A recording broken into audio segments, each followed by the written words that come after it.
मैंने एक रिस्क लिया बिजनेस करने के लिए और अपने आप को आगे बढ़ाने के लिए। अगर यही काम सही हो जाता तो वही लोग बड़ी तारीफ भी करते। Yes no? लेकिन एक ये बात सच्चाई है, कहते हैं अगर आप आलोचना को नहीं सह सकते तो आप बड़ा काम नहीं कर सकते। मैंने अपने कान बंद करे, अपने दोबारा नौकरी पर लग गया और जिसके पैसे लिए थे हाथ जोड़ जोड़ हर महीने उनके पैसे देना शुरू कर दिए। अब इसी बीच मैंने जैसे कर्जा लिया था तो मेरी बुआ के दामाद हैं, रहते गाजियाबाद हैं, उनसे मैं थोड़ा हेल्प करी, मांगे उनसे, तो किसी की मुझे किसी के पास ले गए वो पैसे दिलाने के लिए। और मैंने घर से अपने पापा से मम्मी से बिना पूछे घर की रजिस्ट्री उसके बाद गिरवी में रख दी, सिर्फ 50,000 रुपए के लिए। वो पैसे मिले 10% के हिसाब से, क्योंकि जरूरत थी बहुत ज्यादा, सैलरी देनी थी, स्टाफ के बहुत सारे खर्चे होटल के अंदर थे। तो मैंने बिना कुछ देखे बिना कुछ समझे रजिस्ट्री हमारे दी, करीब 5-6 महीने वहां पर रजिस्ट्री रही वहां पे। और जब उसका फोन आया कि भाई पैसा वापस कर, मेरा पैसा थी नहीं, मैं कहां से वापस करूं, तो मैं उसको ऐसे बता रहा भैया कि 2 महीने बाद ले लियो, कर लियो, कर लियो, तेरे ब्याज चढ़ रहा, कोई बात नहीं, कह रहा भाई ब्याज देते, फिर वो भी नहीं था, मैं कहां से दूं उसको। तो जी एक दिन वो घर आ गया पंचायत लेके, जब हम लोग ले आया घर पे। और घर भी कब लाया, मेरी उस टाइम 2 बेटियां थी और मेरी जो छोटी वाली बेटी एडमिट थी हॉस्पिटल के अंदर, उसको तबियत खराब थी उससे ज्यादा ही, तो मैं तो हॉस्पिटल के अंदर, और वो 5-6 लोग लेके घर आ गया। और घर आ गया, उसने सारी बात मेरे पापा को बता दी। जब पापा को बात बता दी तो घर में बड़ा माहौल अजीब सा हो गया, बेच ने क्या कांड कर दिया, ये रजिस्ट्री कहां देखा तो उनके पास गिरवी रखी थी वो तो। और फिर मुझे वहां से बुलाया गया, फोन आया कि भाई घर पे आ जा। मैंने कौन आया कि वो आया। अब मैं बड़ा परेशान, मैं क्या करूं, मैं कैसे बताऊं मैंने ये कांड कर दिया। जब मैं घर आया सारी बातें हुई तो मेरी एलआईसी चल रही थी करीब 3-4 लाख रुपए की, मैंने एलआईसी बीच में तोड़ी वो, और करीब 90,000 मुझे मिले और 90,000 रुपए मैंने वहां से निकाल के उसको कर्जा पूरा करा। उसमें एक व्यक्ति आया था और वो व्यक्ति था मेरी बुआ जो है, ठीक है, बुआ के लड़के का ससुर था, दूर का, ठीक है जी। वो व्यक्ति आया था, ओल्ड एज थे वो। उन्होंने एक बात मेरे पापा को बोली कि ना तू इससे बच के रहना, ये तुझे बर्बाद करने के लिए पैदा हुआ है।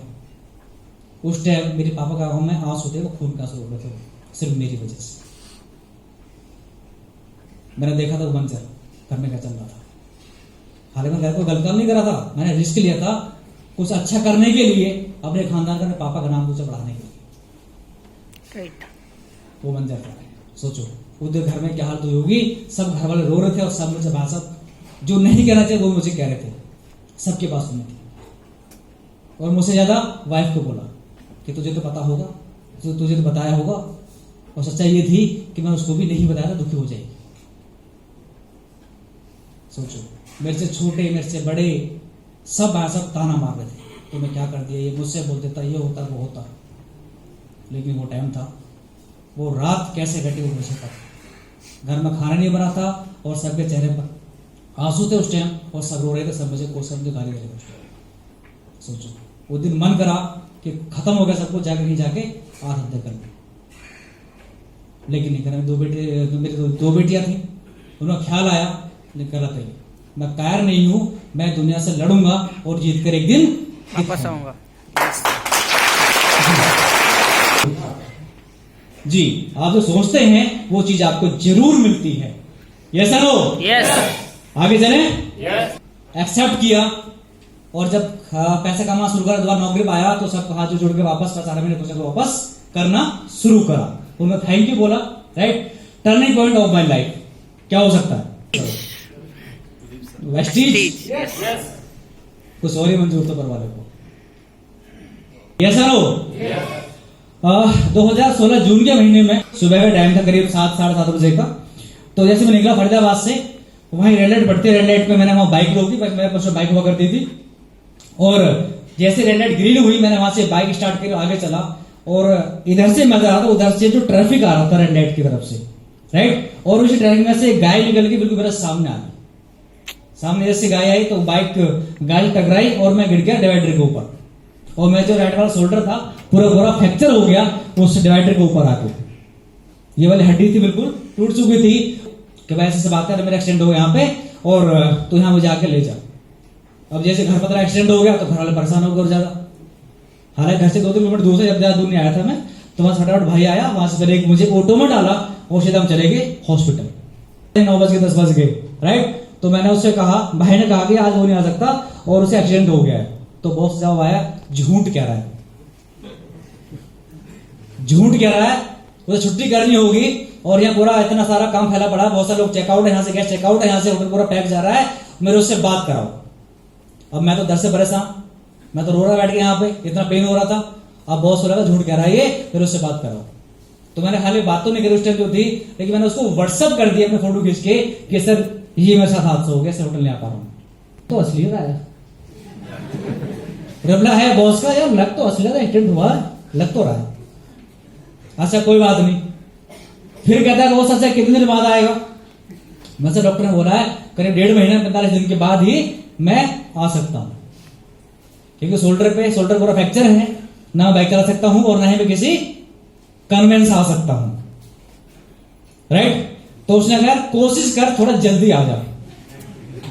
ये बॉस के वर्ड, थोड़ा जल्दी आ जा। तो मेरे हाथ में तो है नहीं है और मुझे खुद ही टेंशन है काम को लेके, जॉब को लेके कि मैं जल्दी आ जाऊंगा।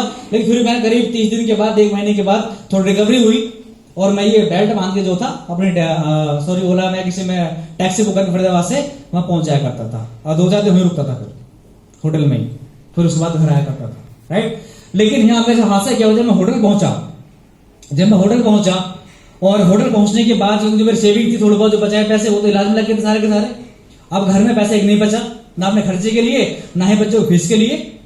तो मुझे उम्मीद थी कि मुझे बॉस पैसा को दे देगा घर खर्चे के लिए। लेकिन जब मैं होटल पहुंचा, राइट, और जब मैंने बॉस से कुछ पैसे मांगे शाम को, सर मुझे घर जाना है आज और घर में मेरे एक पैसा नहीं है, मुझे कुछ पैसे चाहिए खर्चे के लिए, बच्चों को फीस भरने के लिए, मुझे आपको थोड़ी हेल्प चाहिए। तो मेरे बॉस ने एक मेरे को जवाब दिया, बड़ा अच्छा। वो जवाब था कि बेटा हमारे यहाँ ऐसी पॉलिसी नहीं है कि आप घर में जाकर रेस्ट करो और होटल आपको पैसा दे। ये मेरे बॉस के वर्ड थे। सोचो, यहां मैंने 4-5 साल जी जान से काम करा, अपना समय से काम किया, एक हफ्ते यहां पर रुका, 12 घंटे की बजाय 14-16 घंटे ड्यूटी को लगाए। वो मुझे बॉस कहता है हमारे ऐसी पॉलिसी नहीं है कि हम आपको घर बैठे आपको पैसा दे दे, आप आओगे तो आपको पैसा मिलेगा, नहीं आओगे तो एक पैसा आपको नहीं मिलेगा। मैंने फिर बोला सर मैं आपसे वो पैसे मांग रहा हूं, मैं आपको उधार मांग रहा हूं, मेरी जो सैलरी बनेगी उसमें से काट लेना। कहते नहीं बेटा कोई पॉलिसी नहीं है, आप काम करो तो आपको पैसा मिलेगा। वो दिन बात समझ में आई थी कि एक्टिव इनकम क्या होती, राइट सर। और यकीन करना बॉस ने तो बोल दिया था, अब मैं घर में नहीं गया उस दिन, घर में किस मुंह से जाता। जो होटल कमरा था मैं वहां चुपचाप गया और वहां जाके फिर 2 घंटे में खूब रोया था अकेले, सिर्फ अपनी हालत देख के, उस बॉस की बातों को देख के। उस दिन समझ आया था कि नौकरी क्या होती है, एक्टिव इनकम क्या होती है, और कुछ और ही मंजूर था।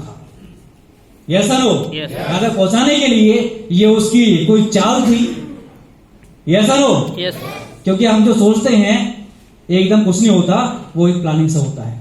वो प्लानिंग थी ऊपर वाले की, यस नो, राइट। यहाँ मैं फिर जॉब करी, मैंने 1 महीने बाद वहां सैलरी मिली, किसी आप जैसे भाई से थोड़ा कर्जा लिया घर खर्चाई के लिए, और फिर जब सैलरी मिली उसको वापस पैसे दे दिए, राइट। यहाँ पे लाइफ बस कट रही थी, वो भी रोते रोते यहाँ पे जी। भगवान अगर आपके साथ ऐसा हो, लेकिन आप इस चीज में आ गए हैं तो यार लग जाना, कर ही जाना कुछ ना कुछ जी। आगे चले, यस, मजा आ रहा। उसके बाद big turning point of my life क्या हो सकता है? वेस्टीज। जी आपको सही गेस किया, यहां मुझे मिला वेस्टीज और मेरे ग्रेड